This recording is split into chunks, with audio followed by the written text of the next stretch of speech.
The crime city news बातमी अशी चर्चा तर होणारच।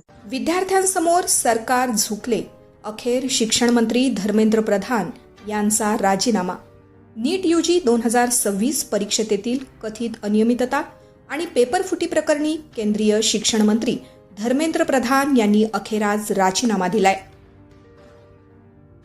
कॉकरोच जनता पार्टीच्या आंदोलनाचा हा सर्वात मोठा विजय मानला जातोय। पर्यावरण आणि हवामान कार्यकर्ते सोनम वांगचुक यांनी गुरुवारी मध्यरात्री केंद्रीय मंत्री JP नड्डा आणि जितेंद्र सिंह यांच्याशी झालेल्या बैठकीनंतर आपले 26 दिवसाचं उपोषण सोडल्यानंतर या महत्त्वाच्या घडामोडी घडल्या आहेत। नीट परीक्षा प्रकरणावरून CJP गेल्या काही दिवसांपासून जंतर मंतरवर आक्रमक आंदोलन करतायत। शिक्षण मंत्र्यांनी राजीनामा न दिल्यास आंदोलन अधिक तीव्र करण्याचा इशारा पक्षानं दिला होता। केंद्र सरकार आणि कॉकरोच जनता पार्टी यांच्यातील चर्चेची फेरी शुक्रवारी निष्फळ ठरली होती।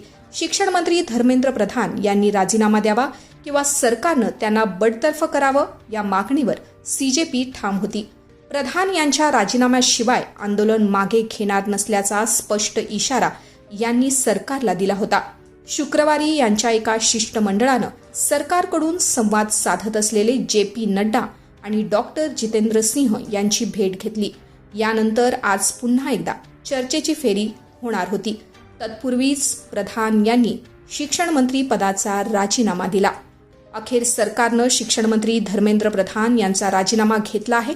हे विद्यार्थ्यांच्या आंदोलनाचं मोठं यश आहे। या देशातील तरुण काय करू शकतात हे दाखवून दिलं आहे। आपण सर्वांनीच शिक्षण क्षेत्राकडे अत्यंत गांभीर्यानं पाहण्याची गरज आहे, अशी अपेक्षा राष्ट्रवादी काँग्रेस शरदचंद्र पवार पक्षाच्या खासदार सुप्रियाताई सुळे यांनी व्यक्त केली।